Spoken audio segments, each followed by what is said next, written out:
How do we want to live as a society? Before we begin, we invite you to follow the live broadcasting in Spanish through Facebook Live, U Chile, U Chile, and English on youtube.com/UChile, and on the website for Radio Cooperativa. We present special regards to the guests that join us today.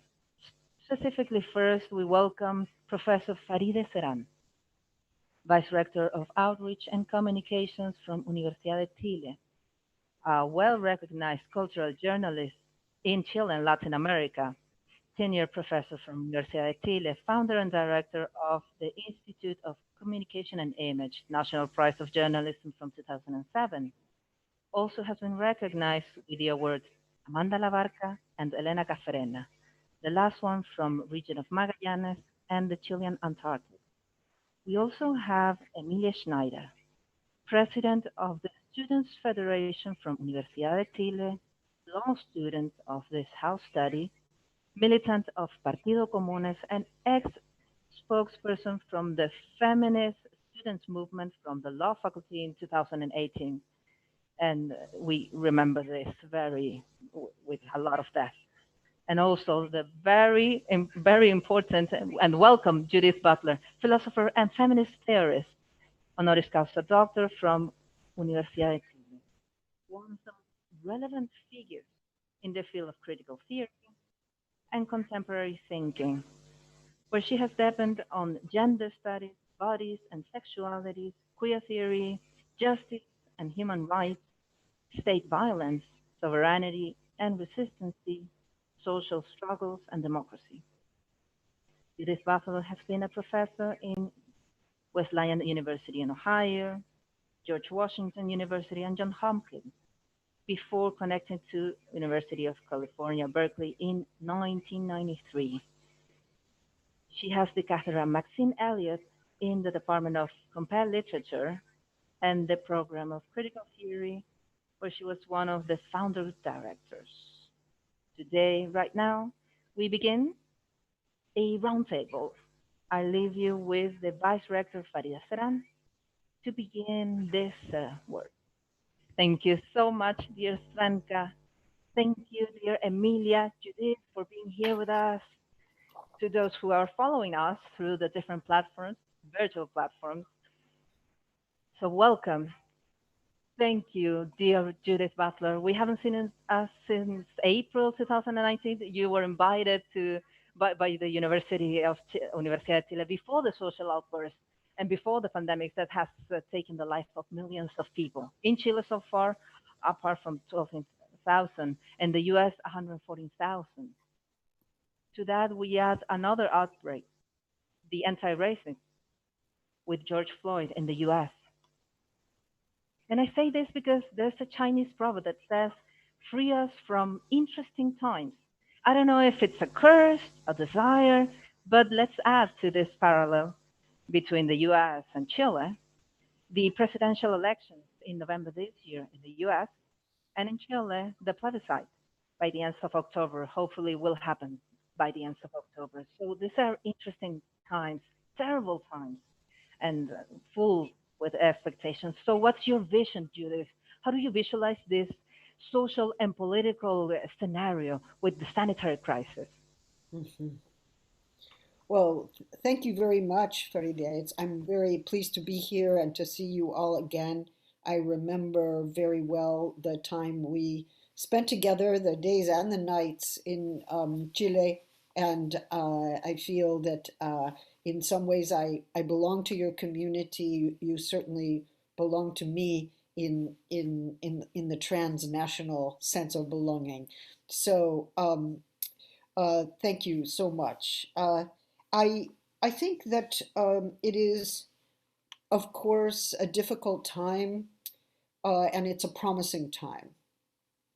And when of course we first went into lockdown, when we were forced to stay home or to stop working um, uh, at the workplace, uh, there was both a sense of shock and maybe also a sense of optimism that perhaps this was a chance to stop the reproduction of the world in the way that we know it, to stop the reproduction of the market, to stop our everyday understanding of what is equality and what is justice, and to rethink those categories, right? Everything came to a halt. This was a time to remake the world.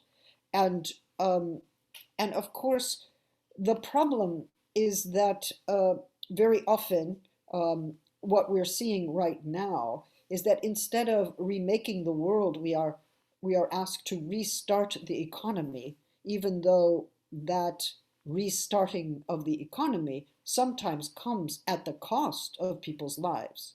Um, so the question in my mind is whether the capitalist machine can be stopped or whether it can be dismantled in some way. It has become more vivid, the, the logic that drives capitalism. So we see, at least in the United States, but also in other countries that are uh, dominated by a capitalist ethos, that the desire to re-establish the economy, to re-establish profits, very often comes at the cost of workers, workers in the service economies, workers who have no choice but to work in order to gain some kind of living.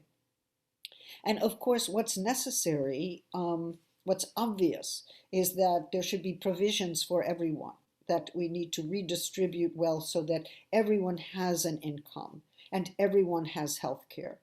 In the United States, we see the intensification of social and economic inequality, people who are on the streets without health care, those who are quite protected in their first or second or third homes, moving between them. So we're seeing capitalism in a kind of stark way. I think we're also seeing that women are being asked to work in the household at the same time that they're online or being asked to go out and work, very often endangered by violence in the household or overwhelmed and underpaid in their workplace. And this situation of women it is one that has become more clear. And of course, in the United States and in elsewhere, we see that the pandemic affects the Black and the brown communities much more intensely than the white communities. And why is that? Because Black and brown communities have not had access to good health care. They have not been able to afford it, or they have faced discrimination when they seek to get it. And this is especially true in the trans community, where trying to get health care is very often an experience of discrimination, if not violence. So, and then lastly, I suppose I would say that as certain states uh, monopolize healthcare at the state level and start making executive decisions about healthcare, we see that the attack on feminism, the attack on trans rights, is being linked to COVID, right? Uh, in Poland, in Hungary, in many countries where they are saying you cannot teach gender anymore, or trans people have no legal rights, or gay and lesbian people have no rights to marriage or to adoption. These kinds of restrictions are being suddenly imposed by states that are supposed to be um, guaranteeing proper health care for all of their people. So there has been a kind of opportunism of the right wing as they seek to roll back the progress that feminists and trans people have made in the last years towards greater equality, greater freedom, and greater justice. So we have our work cut out for us, especially, I think, um, also in relation to climate change, right? When the economy stopped, we started to see the beauty of the sky, the clarity of the air, the possibility of the environment to renew itself. And now it seems as the economy starts, we are also seeing a kind of attack on climate justice. So all of these movements have to, I think, coordinate with each other to build a different vision of the world and to insist on our vision in the light of some very frightening forms of fascism and anti-democratic politics at this time. Right. And Emilia, regarding what Judith says and emphasizes about the effect of trans communities and sexual dissidences, the issue of COVID, what could you add on that line? What have you seen? First, I want to welcome and say hello to everybody who is watching us. To me, it's an honor to share a panel with you. We met with Judith when I was just beginning this process of being president of the federation, and now we meet when I'm already finishing. And to me, it's really exciting. Well, to talk a little bit about this element that Judith mentioned about the trans people, I think there's a very interesting thing that makes us rethink about the political horizons that our movement has had, the movement of trans people so far, and the limits that they have, the flags we raise for formal recognition. In the end, this proves something that we've been saying for so long, which is the gender identity law, the politics of actions that are more affirmative in the formal area didn't finish, didn't end up guaranteeing full citizenship. They don't guarantee any rights or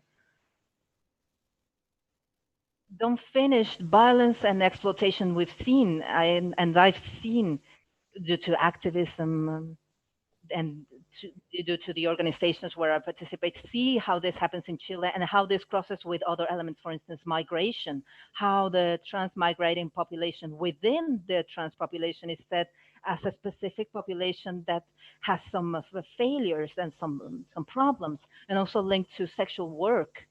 And so there's a whole situation of police officers prosecution because it's a work that is illegal and it's criminalized, but they don't give them a possibility to insert into society. So this whole becomes more and more acute. As a final comment to add to this, it's terrible. Even in the state registry, social registry, this whole technocracy linked to the social focus or social services, neoliberal states.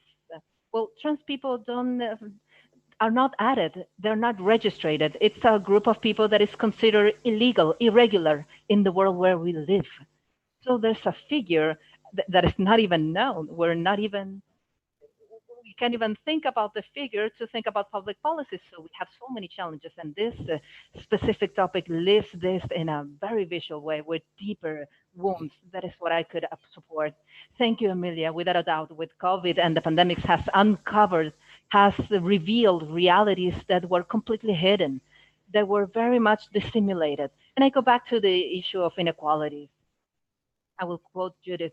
In social and economical inequality will ensure that virus discriminates, but the people are do so with xenophobia, racism, and capitalism. It is in an essay in the Wuhan Soup, and you say that we will probably see a painful scenario where some human creatures will lose their rights to live. Some lives are somehow more important than others regarding the economy. But that leads us to the how some lives are despicable and also strengthens fear. So in what sense COVID leads us to strengthen that fear to others, to see neighbors as an enemy, the ones that are not taking care of themselves, that will infect you. So what do you think about that? Do you think that COVID has somehow strengthened this ideology of hate? Um, you know, I think that there are some, for some people, there is a new fear in in social life, the fear of getting close, the fear of the stranger, um, even, you know, that publication you mentioned. I was very upset that they call it Wuhan. the virus is not Wuhan, it's not Chinese. The virus is all over the world. And that was, I thought, very xenophobic, it was against Asia. It was a racist sort of graphic. And I wrote to them and I said I didn't like it. Um, but look, there's also new communities of care, new old communities of care. And I say new old because in the queer community, in the trans community, there have always been communities of care.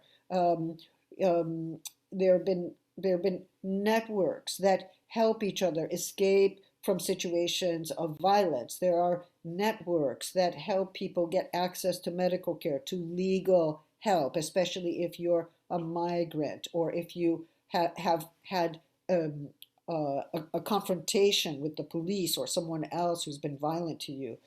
These kinds of communities of care have are not restricted to the household, right? They span households. They include people who are unhoused, live without a fixed shelter, who are moving from shelter to shelter, who are migratory in their lives. Um, and of course, we had that and still have it for HIV people. We've had different kinds of systems of support that were not based on nuclear heteronormative families or households. They were different forms of community, different forms of sheltering, and different forms of dependency that connect households or connect people who are in complex or changing households. So the communities of care or the forms of social solidarity we have seen are extremely important. And at least in the United States, we have to ask the question, how do these communities of care link to the Black Lives Matter movement, which has been exposing the systemic racism of the police and exposing and opposing the prison system, which is the most violent institution in our lives. Um, how do we understand these two things as working together? And I would suggest that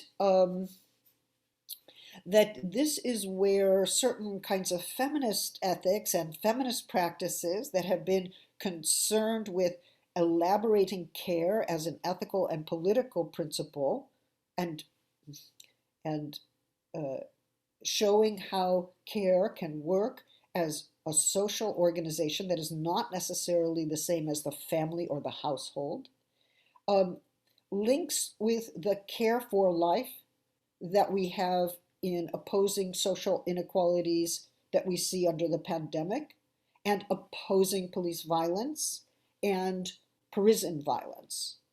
Um, in a way, it's a new focus on the conditions of life and the support we can give to one another as we oppose violence and seek to make life livable for one another. So I see potentials of alliance here that are extremely important. And Black Lives Matter has always included women. The four women who started Black Lives Matter were feminists. They came out of women's studies programs. They understood what they were doing precisely through a feminist lens. Of course, it's Black men, women, trans people, non-binary people, genderqueer people who are included in this movement. It's extremely important that that be true. And we've seen that on the street. We've seen enormous alliances. Not everybody loves each other, right? But the alliance is still there. And I'm thinking that in calling for universal health care, in calling for greater support, health care and support, uh, financial support, shelter, housing the unhoused, we are we are calling for a world of radical social equality and sustenance. Um, and in opposing violence, we are also making clear that all lives matter equally, and we are opposing that metric that claims that certain lives should be safeguarded at all costs and other lives are considered dispensable. So together, I think, we oppose the idea of the dispensability of lives, whether it's the indigenous, the poor, women, trans. We really have to fight this, to think about what are the conditions of living that we want to have. What's the opposition of violence? How do we define violence so that it takes into account all forms of violence, rape, battery, um, the prison, the police, um, and of course, we need economic justice and environmental justice. And we have an opportunity. They are on the streets, they're on the web, they're working virtually, they're working with their bodies to make alliances. We are all equally affected potentially by this virus. Some of us suffer more because we have less access to health care, which is terrible, but there is some equality that the virus implies, and it's up to us to articulate that vision. We are interdependent. What happens in one part of the globe affects our lives in another part of the globe, and we belong to this earth together, which is why we must preserve this earth and find a common way of living. And regarding that all lives matter, because the virus obviously does not discriminate in terms of action. But you mentioned that the virus has taken more lives from Afro-descending people and Latin American people in the US, just like in Chile, that has taken more lives of people that lives confined in more popular places. So obviously the virus is discriminating. But also we have the demand of lockdown. Not everybody can be at their homes. For some, the dilemma is to go out and look for food or starve to death or die because of the virus. So there's a dramatic situation. And this whole drama of inequalities that has been so visible in so many countries that the virus has done is more severe with specific elements. In the Chilean case, with this situation of after the outbreak, after the social outburst, the future of the Chilean society. But in the US, the Trump issue is very important, especially with the levels of social outbursts that exist on anti-racism. What do you believe? Because it's, of course, so terrible what's happening in the US with the levels of violence we see against Afro-descending people, but also the anti-racist manifestation. How do you think this will influence on the short term in the US with this sanitary crisis and on the other side, the social crisis associated to the anti-racist mobilization? Yeah. Well, there are two pieces of good news. The first piece of good news is that Trump is descending in the polls. So if we have a fair election, and we don't know if we will have a fair election, the chances are right now he will lose, and we will move him out of power for all time. And that will be a beautiful day. And I don't care about the virus. We will all be in the streets. We will be safe in the streets, but we will be in those streets. Okay. Secondly, um, the other piece of good news is that the Black Lives Matter movement is not stopping. It's not a movement like, oh, for a few weeks there was the Black Lives Matter movement and then it was over. And now we're on to another topic. No, no, no. That is a continuous movement. And it's a really important movement because it is it is looking not just at police violence and police murder against Black people, men, women, children. Uh, it's opposing the prison system, and it's opposing the healthcare system, which is unaffordable to people who are Black, brown, and poor. In the U.S., as you know, twice as many African Americans uh, have a very severe form of COVID or die from COVID than white people. And it's also the case with Latinx people, that 38% of them get are among those who, 38% of those who have the most severe cases are Latinx, even though they only represent around 18 to 20% of the population. So we are seeing this form of inequality, and I think that people on the street are fighting for their lives, right? They're fighting for healthcare. They're fighting for healthcare equality. They're fighting against the police and against the prisons. And these two forms of violence, we might say, are actually connected. The police kill. The prisons allow for violence, inflict violence, produce a violent incarceration, and sometimes inflict their violence institutionally over time. They wear people down, they subordinate them, they crush them. But the healthcare crisis, here we see that this is a kind of letting people die.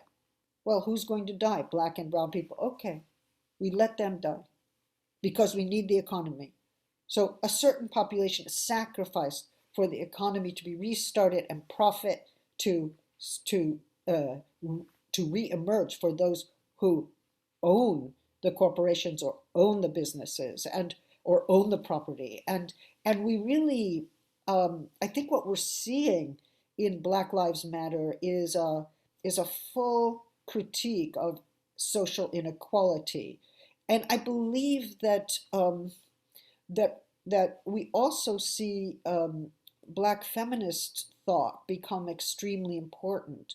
Uh, Not just the intersectional thought of Patricia Hill Collins or Kimberly Crenshaw, but also the coalition politics of Angela Davis, who is reminding us that these forms of social inequality are happening all over the world and that we need to make trans-regional connections and trans-regional alliances. As we know, the police who use military techniques in Oakland are learning those techniques from, from other militarized police forces in Singapore, in Israel, in different countries, and they are in turn um, training police forces on how to become militarized, so that now in Portland, Oregon, north of here, the so-called federal forces, they are the border control. They are the ones who put the children in the cages. They are the ones who beat back the migrants coming from the south. These are the ones who break the law all the time in the name of the country and the law. Right, total contradiction. They claim to be the law, they're breaking the law. And so we are starting to resemble those fascist regimes that beat peaceful protesters.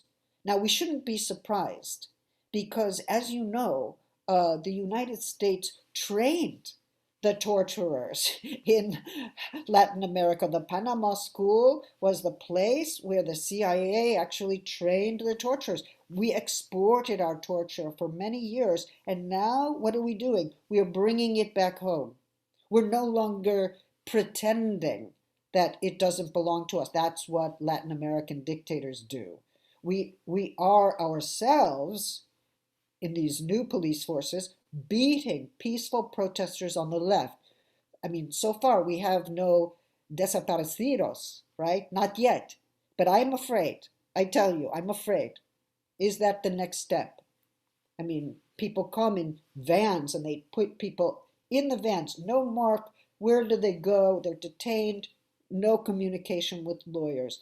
This is fascism already. And we will see what happens with this election. But my sense is that the more fascist Trump becomes, the less support he has, which means that although there are white supremacists and reactionary people who will continue to support him, they are less than 40% of the population, and that the move away from him every day, the move away from him is stronger and stronger.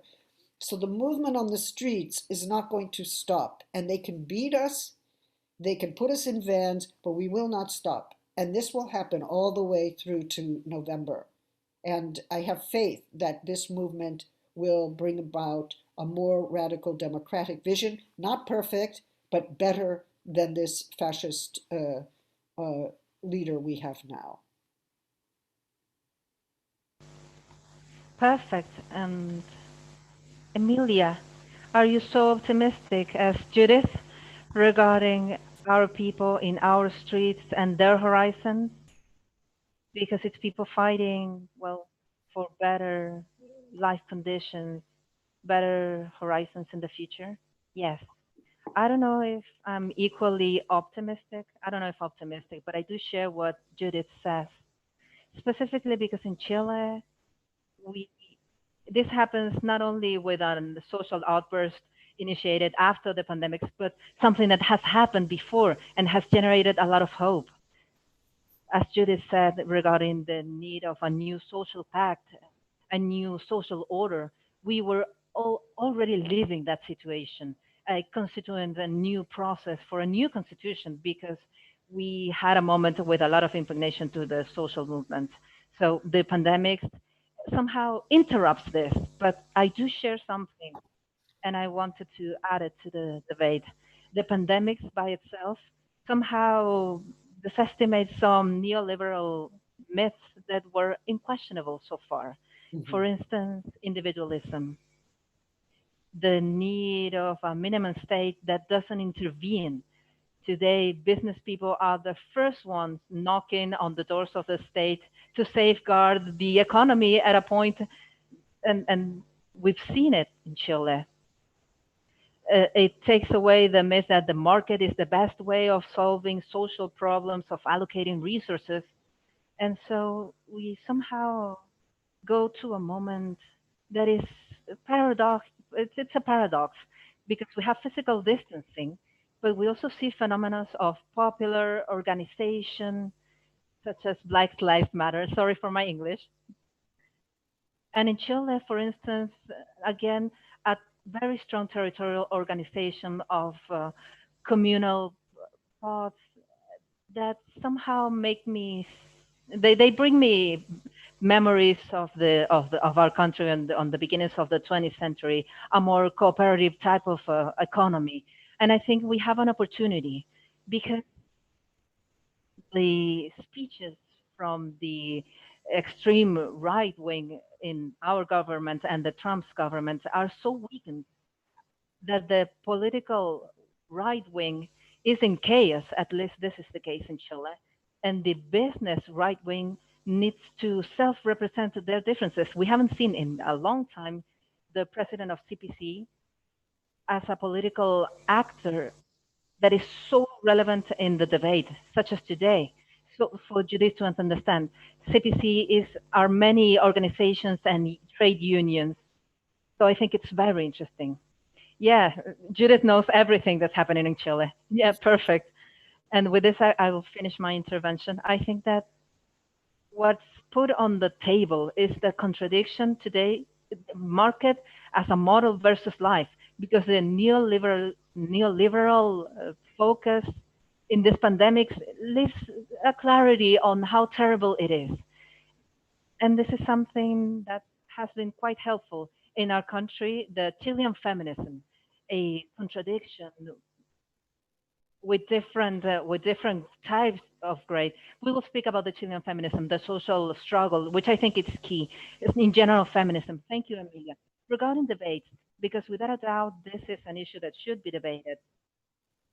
But there's a letter signed by 150 intellectuals about the nature of the debate in the US, claiming a climate of intolerance that has been established everywhere.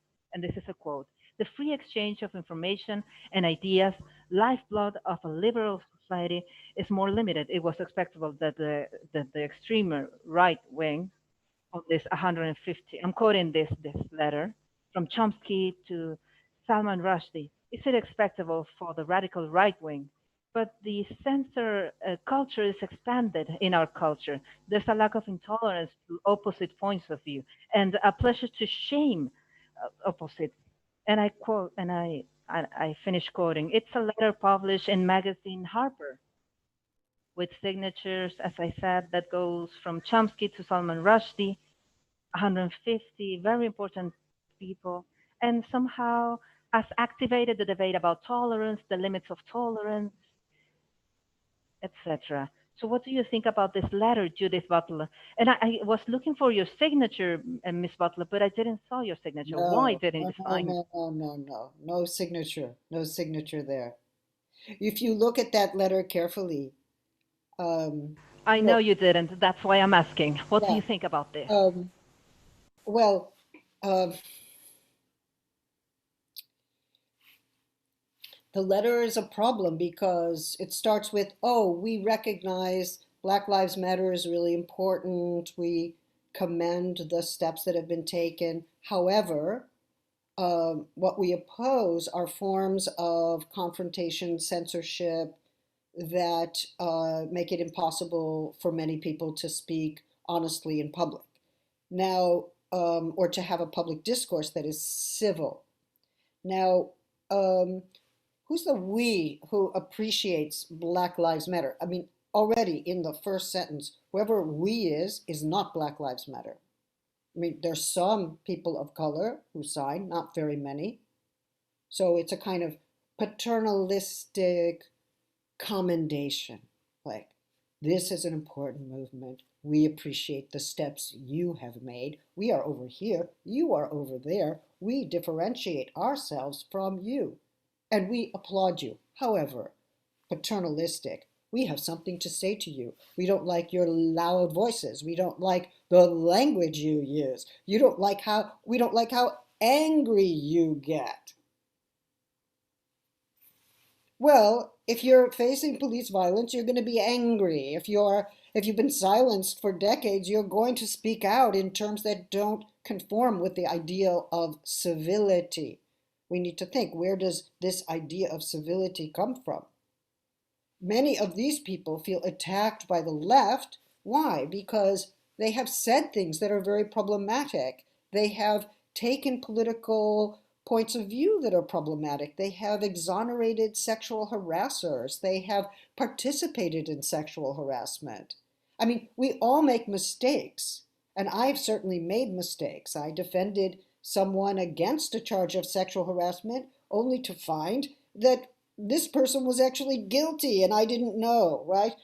Oh, I deserve the criticism. Bring me the criticism. I can live with that. I can learn from that. I can become more knowing by getting harsh criticism, and I become a more thoughtful person. I'm not nullified or canceled or killed. I'm wiser. I'm more responsive. I learned from my errors. But this letter is a defense of elitism. It is not a defense of conversation, open public discourse, because you would have a very different set of people signing that letter. It would be much more diverse, and it would be, and it's liberal, but it's not left. It's anti-left, and I think we really we need to be careful. Of course, I love conversation. I struggle to have good conversations even when they're hard. But I also believe that some conversations are hard. Some of them are very hard. And we have to stay in for that. Someone has something hard to say to me. I must listen because I stand to learn. How do any of us become transformed over time? By listening to what is difficult, by listening to what I want to reject. No, that's not me. Yes, maybe it is. Maybe I take this. Maybe I learn. Maybe I become involved in a different world. I think that it's a very problematic letter, and it was very strongly criticized, especially by people who defend the Black Lives Matter movement. I mean, that's a peaceful movement. 95% of the Black Lives Matter demonstrations are peaceful. They're people on the street who do not usually feel that the street is their place, do not usually feel that the street is safe. You know this from the Chilean feminist uh, marches, a rapist in your path, right? I mean, all those women, all those trans people coming out into the street, like, how do you feel about that street? It's loud. It's people could say, oh, that's not very civil. It's like that's a white norm, civility. It's a white norm. I mean, I think we struggle to have conversations, but let them be emotional, let them be hard, let them be real. Otherwise, we're all acting as if we're aristocrats, sitting around a room, where nothing really matters and nobody gets passionate about anything. That's no good. Nothing gets worked out that way. Perfect. Great. Judith, we'll go back to the topic you've mentioned in this conversation, which is the issue of health, right? The health system. You said that a universal and public health proposal mentioned in Sanders' candidacy, who you supported, and Warren, has revitalized the socialist imaginary in the US, one that must wait now to become a reality as a social policy and with public commitment in this country. Do you state this as an ideal emerging in the midst of the pandemics, but very current for social movement? Do you think it's possible? Is that your aim when saying that the world should change and democratic socialism ideals should be more valuable? You know, I don't know if the United States will ever make a turn to socialism. And if it ever did, what kind of socialism that would be. So I can't predict that. I will say that in the last 3 years, Bernie Sanders allowed socialism to become something that was openly debated for the first time in many, many decades. We didn't have a very large or powerful socialist party. We now have the DSA, and we had Bernie Sanders as an open socialist candidate for president who almost won the nomination. So socialism has become thinkable. It's a possible thought. It's a an idea, a set of principles, and a set of practices that are openly debated. Um, Now, of course, this is a hard time for that ideal. At the same time, the issue of healthcare has made people ask, why is it we defend free speech, freedom of assembly, but we don't defend the right to healthcare or the right to housing? Uh, why is it we don't understand those as basic rights? And of course, we know that in classical liberalism, there there is a difference between these abstract rights, our freedom of expression, our freedom of assembly, which is always only partially protected, and other rights that pertain to our embodied lives together, right? Food, shelter, health. It is extremely hard for the United States as an ultra capitalist country to think about those rights as fundamental rights. And once we are there, if we ever get there, we will start to elaborate some form of socialism. Um, Similarly, the abolition of prisons.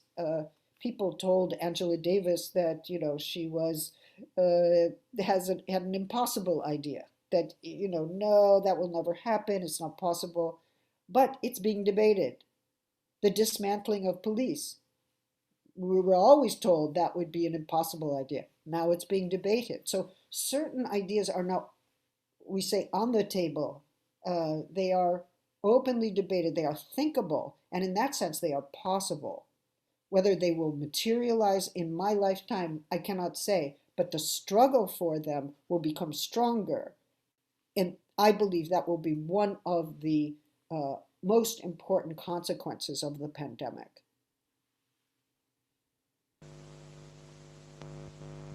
Great, great. That's interesting, Emilia, because it's not an interpolation. The issue of a health system, public health system, where everybody has access to it, a public education system with quality, and not a mercantile type of system, a pension system. Those are the main pillars where this problem has been based due to the cause of the outbreak, of the outburst, and of people that is looking for a future. Do you feel that, regarding what Judith said, this horizon of safety system, of a public health system, a social system, is possible to think about it together with all of the other systems that have been debated? Do you think this might happen in this context of a pandemic that somehow accelerates some processes? Yes, before I go to that topic, I completely agree with the reflection that Judith made about the letter. In Chile, we were told that the social outburst, the way we were protesting, was not the way. And I think that your answer provides a great basis to those defending the fact that transformations happened that way. Very briefly, regarding the need that the pandemic sets, that reaffirms it. And in our country was so clear with the constituent process of rebuilding the public to recover this idea of citizenship. Because nowadays, and I think this is similar in the US and in Chile, definitely happens, to be a citizen, men, women, or other, is not different of being a consumer in Chile. And in general, neoliberalism, the logic of self-sufficiency or people profiting from you. I think this task of rebuilding the public education, public health, and to generate areas in which the state or a state thinking about in light of the transformation can intervene in society and to generate a notion of what is collective. I think that this is said, and it's really interesting, this issue. More than walking towards socialism, which is my vision, let's work to get to that. But I think that to what guarantee social rights and to strengthen that is to take away neoliberalism, to discard neoliberalism. And this is something that is a minimum thing nowadays. That's what I was saying when I was speaking about the relationship with whether we choose the model or we choose life, but this model is completely incompatible with life, not only of people, but the general ecosystem. And I think it's mixed with this idea that was said about the feminist movement that we're going through a crisis of care, not only care in the household. And I think there's a key thing here what it means for the state to take over, or society to take over as a collective, the work of care. This has a deep relationship with moving forward in social rights. And I think this scenario of raising, we need to work so this ideal can be defended, can be actually something that happens. And it's in the focus. In that sense, I'm optimistic. Yes, there are parallels on the processes we're going through on both countries. We'll speak about feminism in everything we've talked about. What's the role of feminism in this struggle, in this process, in this agreement? In what way feminism has revitalized these ideals of social change in the middle of the parties, Judith? Well, you know, let's think for a moment about this astonishing street action that happened in Chile when the feminist anthem, um, a rapist in your path, right? Um, this became a global phenomenon. The women who took to the streets to oppose sexual violence. Um, this was not this was not a small action. It actually moved throughout the world. So that was an example of feminism in its leadership role in thinking about the streets as sites of violence, right? If we put that the Chilean feminist movement's opposition to violence and in Argentina and obviously articulated so uh, incredibly well by Ni Una Menos, for instance, put that together with Black Lives Matter, then what we actually are starting to see is a politics of the street, right? Where people are reclaiming the street, the public sphere, in the name of their bodies and their right to live and their right to stay alive, right? Not just a right to live now, a right to the infrastructures that would make it possible to live and for others to live as well. And of course, when we talk about neoliberalism, one of the things we talk about in the US and in Chile um, is the decimation of social services, right? All, social services are outsourced. Just today, my post office was closed. I thought the post office, that's a federal agency. But the proposal now is that the post office should become a private business, like everything privatized. Um, there are no services that the government actually provides. They only outsource to businesses that bid for a contract, which means that there is no guarantee that you can send a letter, that you can get health care, that you can have an education, that you can have shelter, precisely because these are markets now. So I see the movement of care, of communities of care, of solidarity alliances during the pandemic as a way of insisting on a social world in which we care for each other, we acknowledge our interdependence, and we seek to find common ways of life that secure healthcare, education, shelter for one another. We are doing, in effect, what the state has refused to do. We are taking over those processes that the state has abandoned. At the same time, as we think about what kind of state we would like to have, if we want a state, if we're not anarchists, if we want a state, that it should be a state that actually understands itself as obligated to the health, education, and shelter of its people, right? That is providing those services, not making them unaffordable, not trying to make a profit out of them, taking those services out of the market domain. And I feel like we are enacting that ethos, that understanding of society and of politics over and against the neoliberal decimation of social services. It's a critique, it's an active critique on the street of neoliberalism, a critique of racism, a critique of sexism and transphobia and its violent permutations. So this is I think how I see it now. Um, I believe that feminism has been thinking about the various forms of violence for a very long time, and it has a leadership role to play. I think it's been thinking about care and the gender division of labor for a very long time. That's an intense issue right now during the pandemic when people are sheltering in place. Um, it has been thinking for a very long time about whose lives matter and whose lives do not. Um, Obviously, feminism cannot be a transphobic uh, practice or political position. Any feminism that is transphobic is engaged in forms of hatred and fear and discrimination that are unacceptable. Feminism has to be committed to gender freedom and to radical equality and alliances with other minoritarian positions, sexual dissidents. So a transphobic feminism is no feminism. That cannot happen.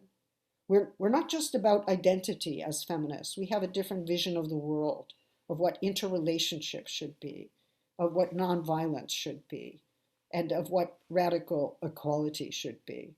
And one day we'll be able to also think about what justice is, justice that is not revenge, justice that is not embodied in violent institutions like prisons.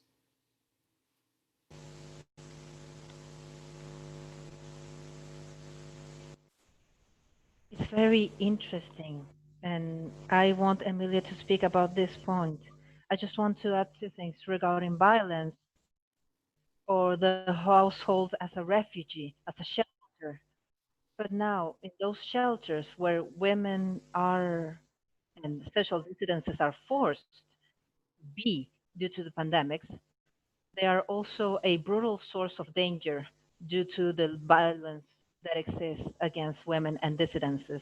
It's a phenomena that exists, that is in our society, that batters the society. On one side, that. And then the other one, the paradox. If you think of that social movement in the whole outburst, there was a moment where there was a certain slowing down of the impetus with people on the streets, and suddenly las tesis emerge, and they give this new vigor. They revitalize this social movement. They are expressing social demands of well-being, rights to education, health, housing. So these are two examples that connect. And I add a third element, so you can speak about these elements, loose elements that I'm throwing. Las tesis, after this amazing performance in the Dignidad Square with the success it has, now they have this paradox that they have a complaint against with the police officers. They have a complaint. They were complained by the police officers regarding their performance, a rapist in your past. It is the paradox of this moment that are, I would say, interesting. This troubling, interesting, very dramatic moments we are living with many paradoxes. So Judith first, and then Svenka, and then Judith. Sorry, no Svenka. Sorry. Oh, sorry, Emilia. I just read Svenska on the screen. Sorry. That's Zoom. It's okay. just too much Zoom. Svenka can speak too. That would be great. There's another problem with that. Um, Yes, uh, of course. You can always speak, Judith. Yes, um, Judith. So regarding what we're saying in this paradox. you know, So shelter for women and las tesis with what they've been doing. yeah. Well, it is, of course, a crisis to think about safe shelter now. Um, if if there is no household, or the household is a site of violence, then women and trans people and queer youth in general need to be outside of households in which they are endangered. But to be put into a highly populated shelter is to be at risk of getting the COVID virus and becoming very ill and possibly even dying, um, depending on your health.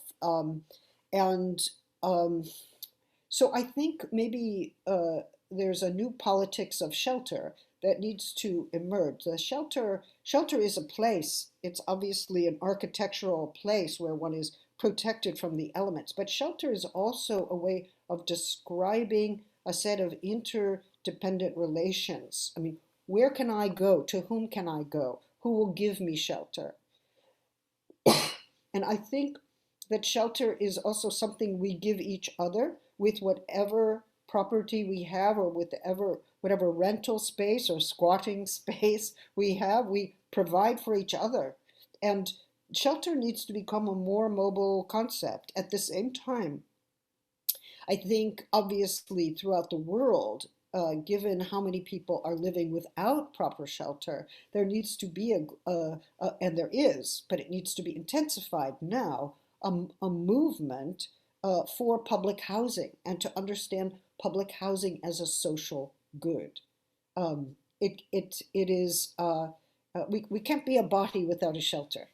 If we're a body in the world, we need to be sheltered. We can't just be a body with rights and no shelter. No, you cannot continue to live without any shelter. A shelter allows one to continue to live. It's an infrastructural condition of life. So if we say we have a right to live, we are also saying we have a right to shelter.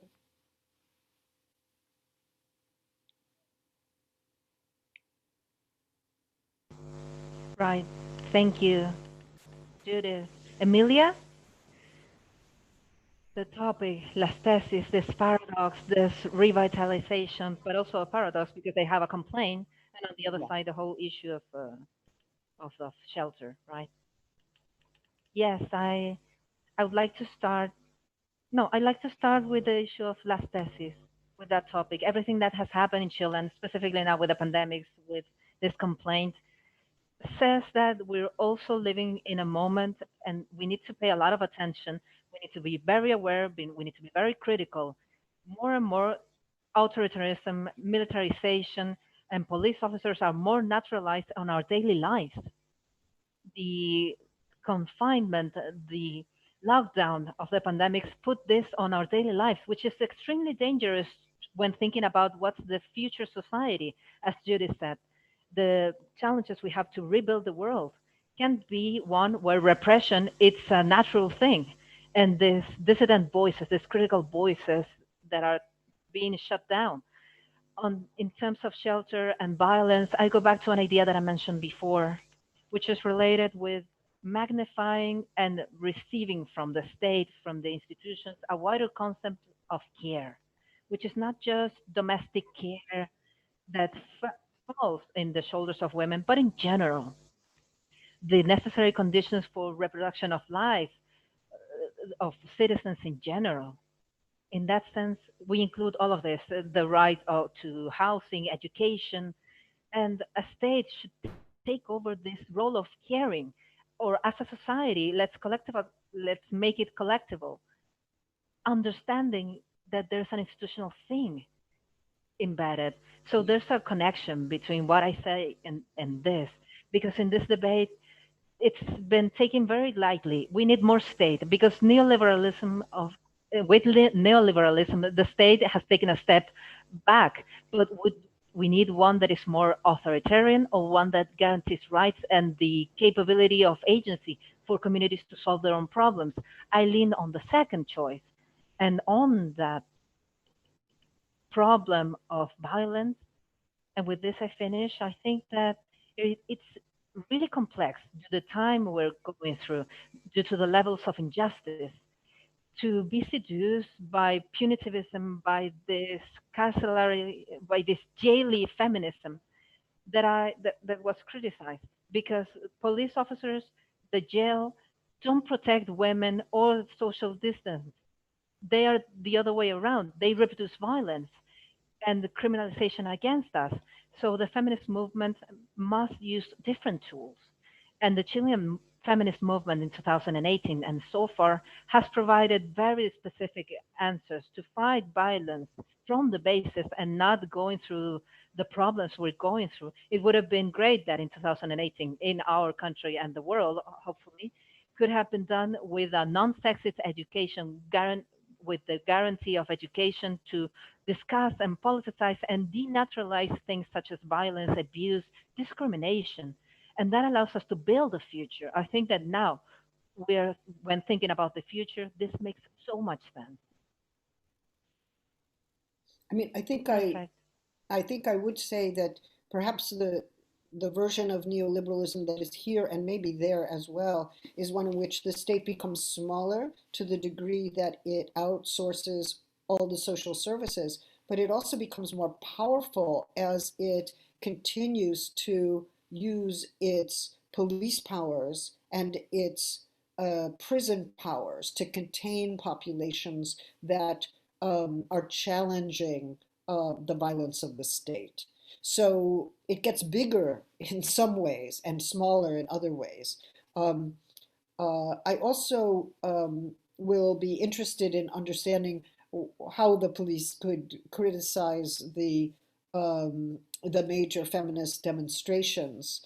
But my guess is that this was an effort to weaken the movement and suppress the message that they were sending, and to defend the state and its own carceral and violent powers against contestation. So one needs to be able to read that for what it is. Um, it is still a fight about the streets. To whom do they belong? Are the streets a public good? Are the streets a place where one can expect safety and passage and meeting and gathering and sociality, or the streets a site of fear? Fear of the rapist, but also fear of the policeman who comes to save you from the rapist. No, this is This is an ongoing struggle here and there. Perfect. Thank you. Thank you, Judith.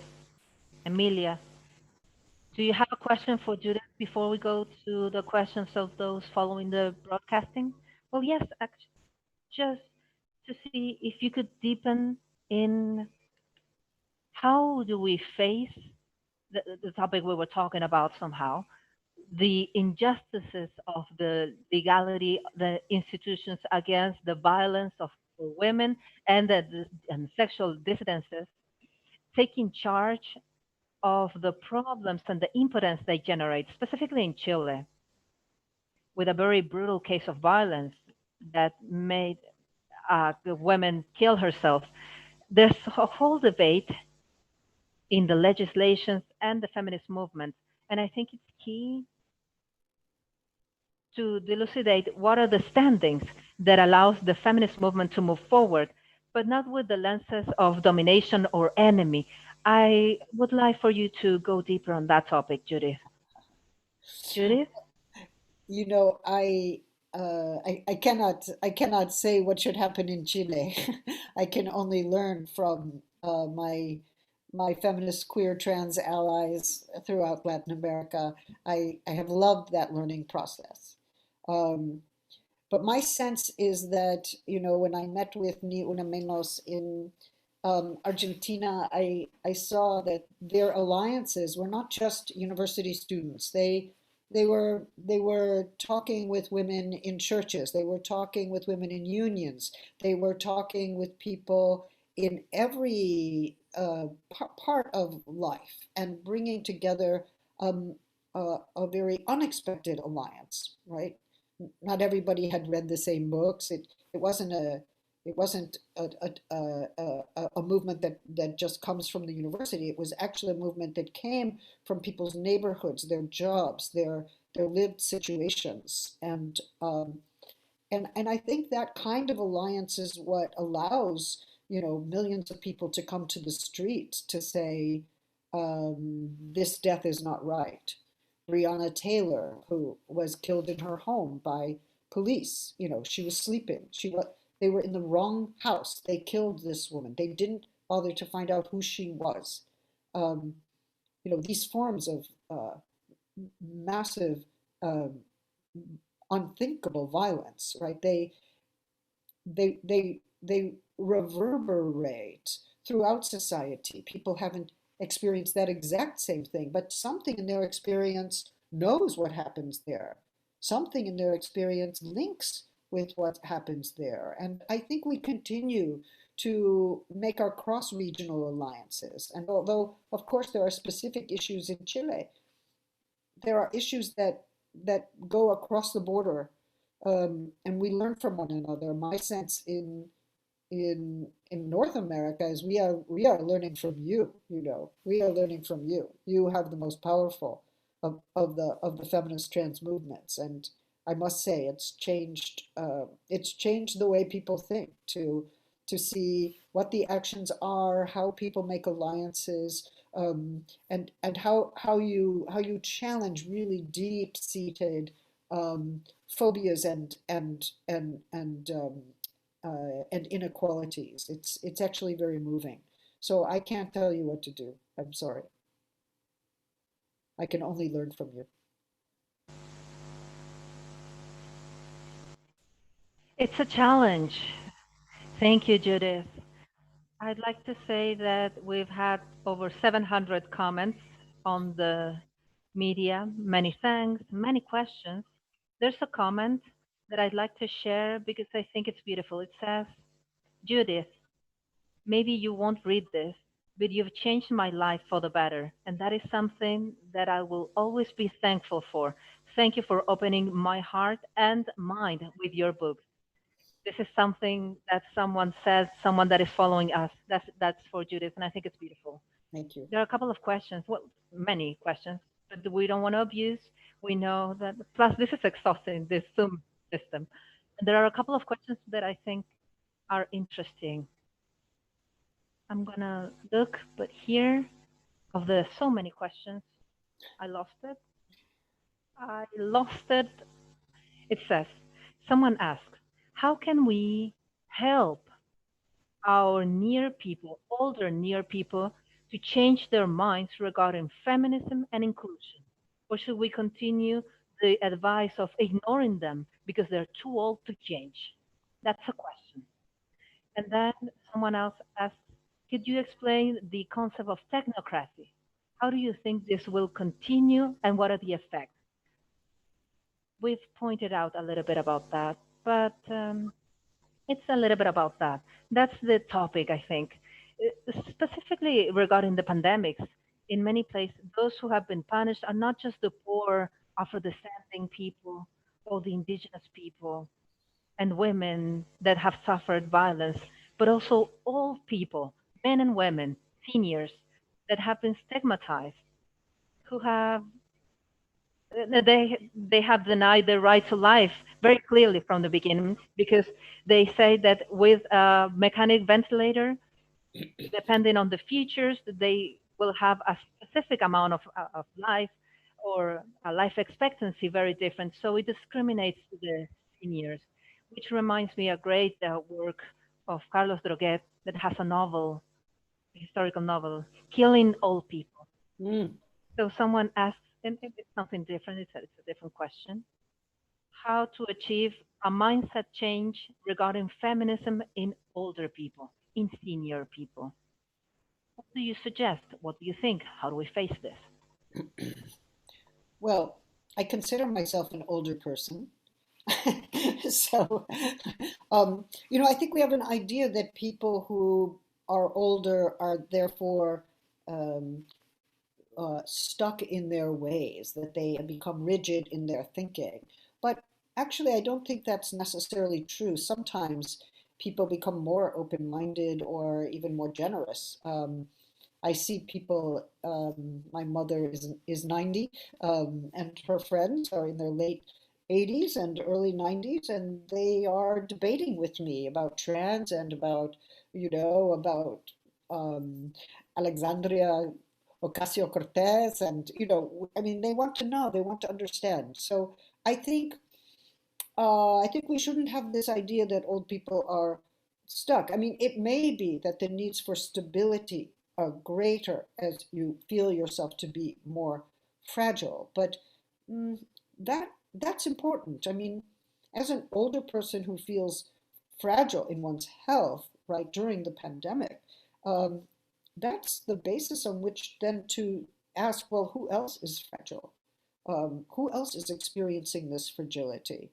Um, who is without health care? Who is without shelter? Who is living with a fear that there is no protection against this virus, or a deep sense that my life is dispensable, that the economists and the government don't care about my life.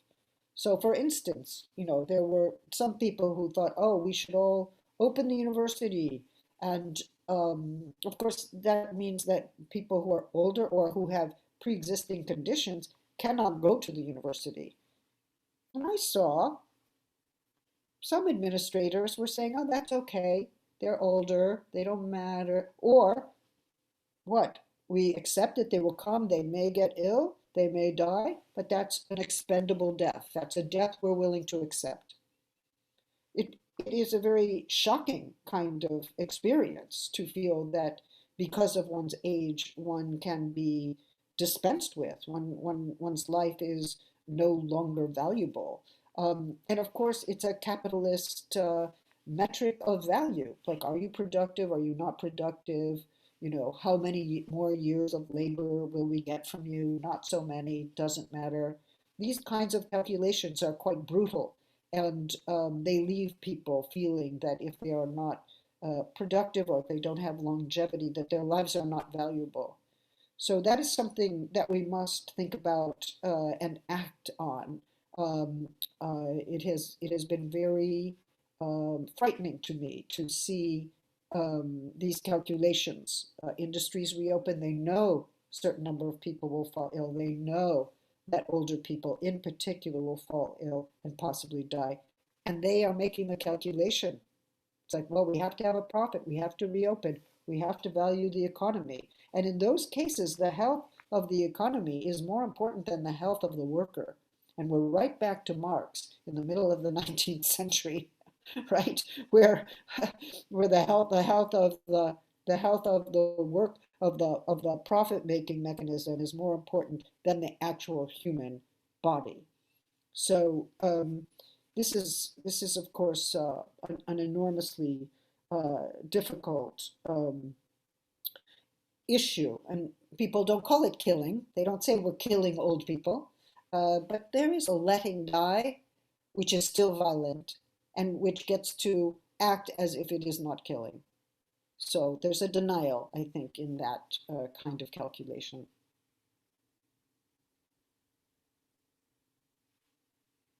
Perfect. Thank you, Judith. Here we have two rock stars because the fans of Judith sends regards and questions and comments, and also the fans from Emilia Schneider. Also, so I have two rock stars with me, and there are so many questions, and we've been speaking for an hour and 15 minutes. I don't want to exhaust Judith. I don't want you to hate us because you're really important for our country and for the feminist movement.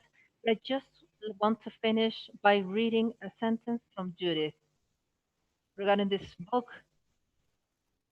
Judith Butler in Chile, when Vivaldi rector gave her honoris causa. And on the thanking speech, Judith says the following. I want Judith to finish after I read this and make some comments after I read.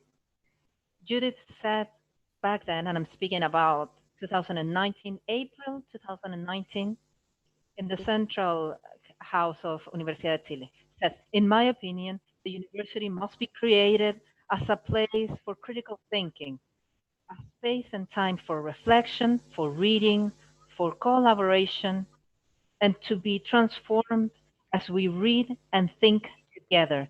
Judith also spoke about how different the walls of the university are to connect with what's happening outside. So that concept, that moment, I want you to think about that for your last remarks, Judith. Well, first of all, thank you everyone for putting together this event. My only sadness is that I cannot be there in person. You know, it's a difficult thing. Like where are you exactly? I can't touch you. They can't find you, but you're there somehow. And there is a great sadness in the profound physical distances that we are all living through right now. You know, when I think about the university, part of the great pleasure and transformative potential of the university is actually gathering together and reading together with people have their books out or they're looking at the same screen in common.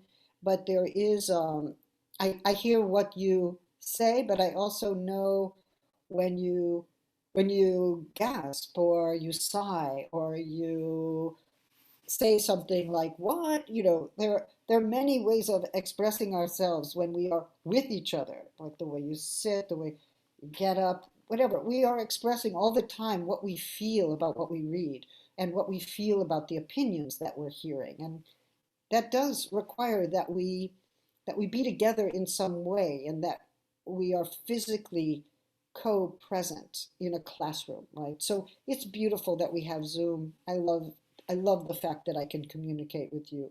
But Zoom will never be the same as the classroom, and it will never be the same as the lecture, right? Because there we are breathing and moving together, and we have emotions that run through us, and there's a living experience of being bodies together in the room, listening, liking what we hear, not liking what we hear.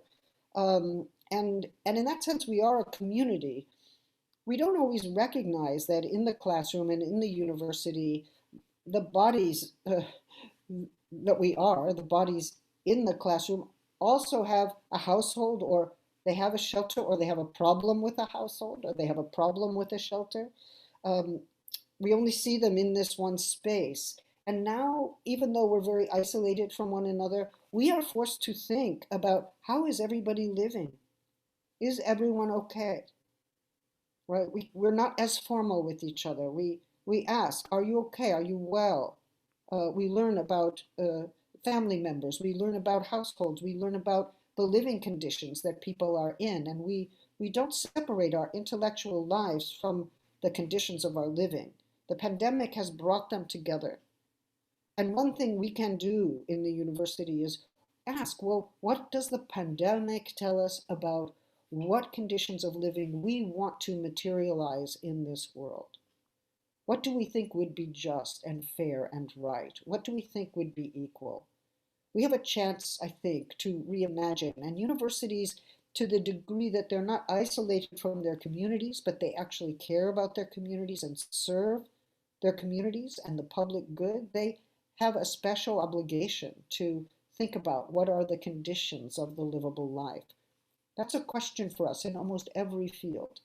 And I think it's with us in a proximate and urgent way, and it can and has materialized in all kinds of projects in the humanities, in the environment, in social science, in science. So I don't know. I love our conversation. I wish we could continue. Um, I I trust we will continue, that this is just one chapter in our long relationship with one another. And I thank you for this beautiful invitation and for your great generosity. Thank you, dear Judith Butler. For us, it was a real honor having you here again in the channels of Universidad de Chile. Thank you so much, dear Emilia Schneider, for being here. Thank you, Svenska Adams, for joining us, the translation team. Thank you so much to those following on the media. Thank you so much. This has simultaneous translation. Will be on the side of the university and the radio. And thank you once again, Judith. Take care of yourself, everybody, because the horizon has a great future, and we can't leave that aside. Thank you so much. Ciao, ciao. Gracias. Desde sus orígenes, la Universidad de Chile ha sido el pilar fundamental en la construcción de la nación. Aquí nace Chile como república y se piensa como país. La universidad aporta al país en las diversas áreas del conocimiento. Sus 14 facultades, 4 institutos, programa académico de bachillerato y hospital clínico son parte fundamental para el desarrollo científico, artístico e intelectual de Chile.